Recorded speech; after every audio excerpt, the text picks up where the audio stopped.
Fala galera que acompanha o Debatendo F1 lá no Instagram.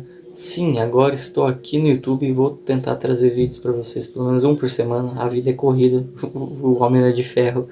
Mas hoje estou aqui para começar o canal.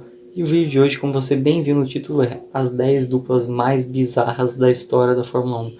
Sabe quando você coça a cabeça e fala, cara, como que isso aconteceu? Tipo, por que esses dois estavam dividindo o mesmo box?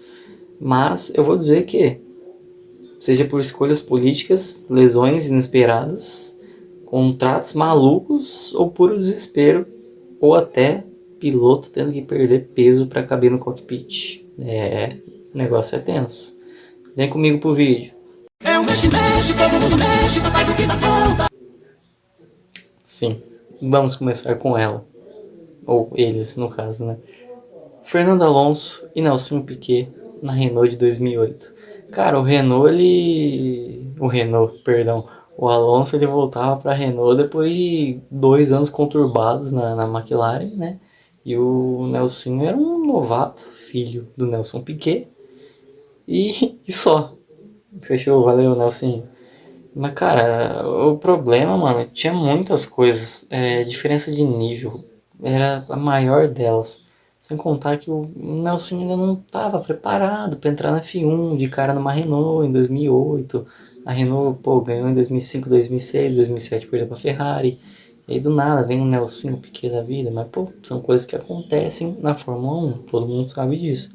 E aí, pô, durante o GP de Singapura, não tem como falar do Singapura Gate, né, cara? Que propositalmente a, a Renault pediu pro Nelson bater o carro para gerar um safety car, porque favoreceu o Alonso na estratégia dele. Funcionou. O Alonso venceu a corrida, fudeu com o nosso Felipe Massa, infelizmente. Aí o escândalo explodiu no ano de 2009, mas a gente tinha mudado o regulamento, aí a Fórmula 1 deixou de lado, e agora que tá voltando a estourar de novo, porque o Massa tá entrando na justiça, né? Pra ver se ele consegue ser reconhecido como campeão mundial de 2008. Parem! É máfia! É um mexe, todo mundo mexe, faz o que dá conta. Bora pra segunda dupla. É isso mesmo que vocês viram. Aconteceu em 1994. Infelizmente no ano da morte do Senna.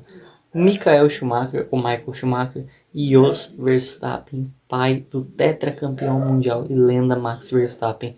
Isso aconteceu lá em 94, como eu bem disse, na Benetton. Cara, o Schumacher ele era o piloto do momento, ele era dominante, cirúrgico, extremamente lógico, tinha malícia de campeão, que todo mundo sabe que para ser campeão de Fórmula 1 você tem que ter malícia, né? Lando Norris. Um abraço aí, Norris. E cara, o Jos Verstappen, por outro lado, era um novato, tipo, com talento, mas era meio cru, tá ligado? Cheio de erros. O Schumacher empilhava vitórias e o Jos era protagonista de cenas bizarras, tipo, como aquele incêndio que teve lá no pit stop do GP da Alemanha, tá ligado? Então, tipo, pô, não dava pra comparar. Seria legal se o Jos tivesse se consagrado, mas tem males que vêm para o bem, não é mesmo? Depois de anos tivemos um grandioso Max Verstappen.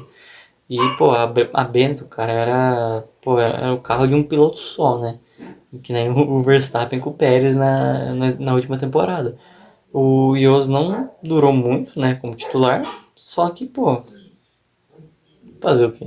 E o cara é marcado como o pai do Verstappen. Tamo junto aí também, Jos.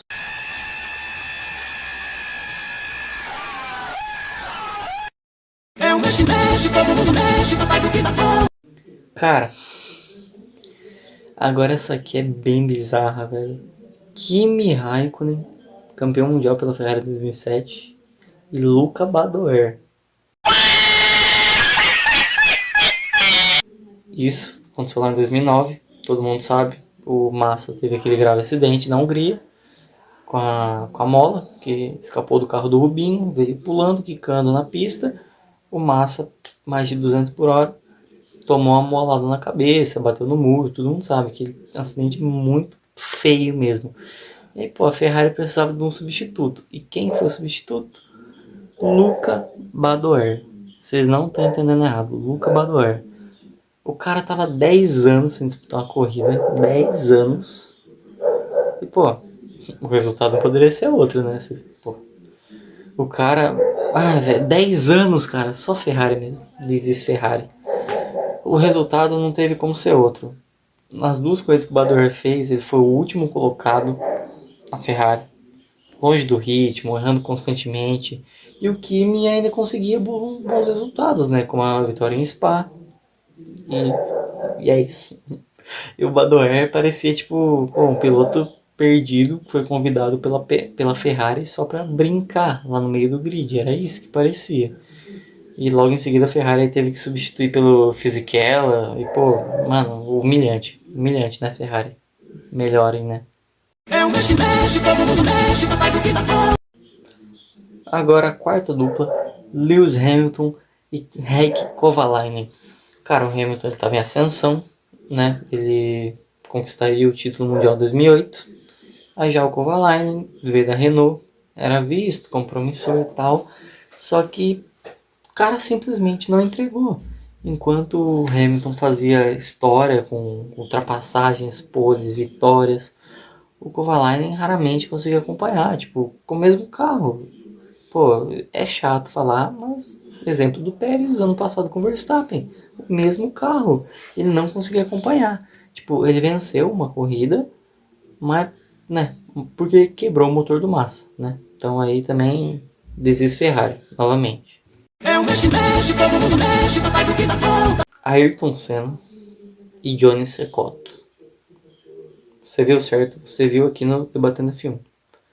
Cara, o Senna estava estreando na Fórmula 1, todo mundo sabe. Uma baita expectativa. E o Cecotto era ex-campeão da MotoGP. Tava na sua segunda temporada apenas e, tipo, tentando se firmar ali nas quatro rodas. E, mano, cara, a diferença era absurda, porque o Senna era brutal, era um baita talento, era absurdo e conseguia pontuar com um carro fraco. E o Cecotto não acompanhava o ritmo e acabou se acidentando gravemente, né? Aí, infelizmente, lá no GP da Inglaterra. E aí acabou encerrando sua carreira e se tornou uma das duplas mais desiguais da história da Fórmula 1. Sim, o tetracampeão Sebastian Vettel lá em 2009 fez dupla com Jaime Alguersuari. Pô, o Vettel já era destaque, estava prestes a se firmar como o aço da Red Bull. E o Alguersuari entrou no meio da temporada de 2009, sem experiência sequer na Fórmula 2, GP2 da época. E era o mais jovem piloto da história até então, né? Com apenas 19 anos. Então, tipo, dá pra dar um desconto, assim, né? Ele estreou direto na Fórmula 1 sem saber como funcionava ferramentas do carro, essas coisas. E se imaginar, o contraste foi absurdo. Porque não deu tempo nem de fazer uma dupla diretamente com o Vettel por muitas corridas, né? Mas a comparação, pô, é inevitável. Aí, pô, o Vettel virou tetracampeão mundial e o outro sumiu e virou DJ. Sim, isso mesmo, ele virou DJ. Jacques Villeneuve e Ricardo Zonta. Villeneuve, campeão mundial em 97, decidiu do nada que ele ia apostar alto na recém-criada British American Racing, a famosa BAR. Se aí mais velho se lembra da BAR. O Zonta era novato e estava se adaptando no carro da Fórmula 1. Tipo, pô, vamos falar a verdade, o carro era horrível, o time era desorganizado, tudo bem que era estranho, mas era desorganizado e a temporada foi um desastre total. 0 pontos em todo o campeonato, 0 pontos, tá ligado? Tenso. E o Villeneuve tentava manter a pose de estrela, tá ligado? Tipo, rumo ao estrelato. Só que, porra, com a equipe horrível dessa. E o Zonta enfrentava lesões, abandonos e falta de ritmo. Aí, pô, não teve como. Essa dupla acabou simbolizando o fracasso de uma equipe que prometia demais e entregava de menos. Agora essa daqui é mais recente. Eu vi o começo dela, me lembro vagamente. Max Verstappen e Daniil Kvyat na Red Bull em 2016. A temporada começou com o Kvyat na Red Bull e o Verstappen ainda na Toro Rosso. Só que depois de algumas batidas de Kvyat ali, falta de paciência da Red Bull, a Red Bull fez a troca. Não teve como. O Verstappen subiu pro time principal e venceu logo na estreia no GP da Espanha de 2016. Todo mundo lembra, pô, aquele garoto surgindo muito foda, tá ligado? E o Kvyat foi rebaixado e perdeu o moral rapidamente. E a esposa também. Boa, Verstappen. Porque a confiança é uma mulher ingrata que te... É um mexe, todo mundo mexe, faz o que dá bom. Agora pra nona dupla. Pastor Maldonado e Romain Grosjean.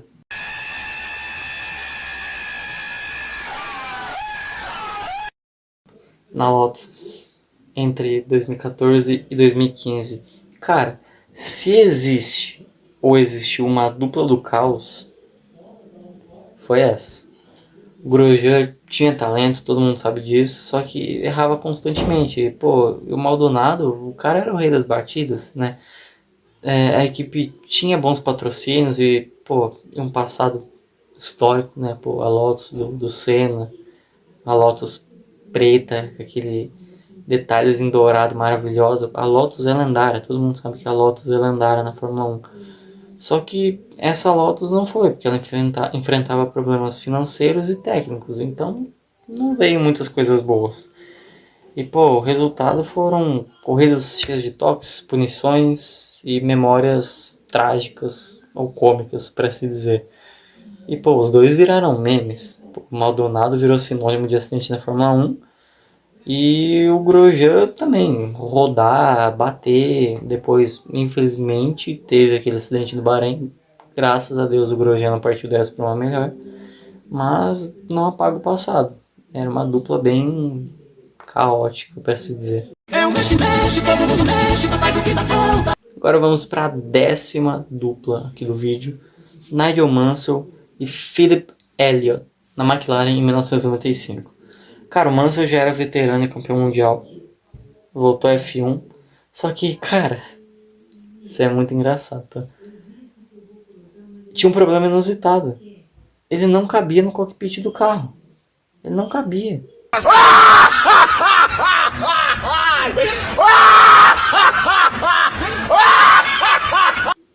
Ou seja, ele teve que perder peso. O chassi foi adaptado. E mesmo assim ele correu apenas 2 provas. Vocês estão entendendo? Porque o cara não cabia no cockpit. Sim, isso aconteceu. E cara, durante a ausência, o reserva Philippe Elliott assumiu o carro, né? Só que o francês não tinha ritmo, não pontuou e era praticamente invisível. É o Busquets sem grife, né? Pô, uma dupla mal planejada e símbolo de um ano frustrante e patético da McLaren. É um mexe, todo mundo mexe, faz o que dá bom. Aí agora pra fechar, mas não são só 10 duplas, eu resolvi trazer um bônus aqui pra vocês. Valtteri Bottas e Guanyu Zhou na Alfa Romeo de 2022 e 2023. A gente acabou de acompanhar isso, acabou, graças a Deus. Cara, uma dupla, tipo, não é escandalosa, mas é curiosa. O Bottas vinha de anos de Mercedes, acostumado sempre a disputar vitórias, poles, ter performances constantes. E o Zhou estreava na Fórmula 1, sendo o primeiro chinês da história, na história do grid. Então, pô, era uma dupla com poucas expectativas, mas interessante. O Bottas num carro nível abaixo da Mercedes, bem abaixo, né? Sabemos disso. E o Zhou, o primeiro chinês da história, bom, legal. Só que não foi bem assim. O Bottas começou bem lá em 2022, ainda quando era Alfa Romeo, só que caiu de rendimento. O Zhou cresceu, só que sem brilho, né? E a equipe ficava oscilando entre pontos, apagões totais. Isso em 2022 e 2023, porque na Sauber em 2024, nossa, aí foi um caos total. Todo mundo viu bem, tá ligado? Não tinha como, o carro era horrível. O Bottas parecia que virou um piloto série D. O Joe nem piloto era pra ser, tá ligado? Mas aconteceu, né? É o tema do vídeo, tem que colocar aqui então. Mas bom, e aí? Qual dessas duplas você acha que foi a mais bizarra de todas? Tem alguma que eu esqueci? Vocês acham que merece uma menção aqui? Merecia uma menção? Querem uma parte 2, talvez? Ou outro tema? Comenta aqui embaixo. Eu, do Debatendo F1, quero saber sua opinião. Comenta, compartilha, dá like, se inscreve. Vai lá no Instagram, @debatendofilme, vou colocar aqui pra vocês. Muito obrigado mesmo, de verdade, é um primeiro vídeo, como eu disse. Não tenho muita interação com a câmera. Não falei, mas sou estudante de jornalismo, quero mudar isso. Quero ser um parceiro da Mari Becker, né, se tudo der certo. E pô, muito obrigado. Vou tentar fazer uma edição minimamente decente, legal, para deixar o vídeo bem dinâmico. E é isso, muito obrigado a todos que assistiram aqui o primeiro vídeo do Debatendo F1. Falou e fui! Se eu sou pobre, já sou feliz. Se eu fosse rico, já estava morto. Já.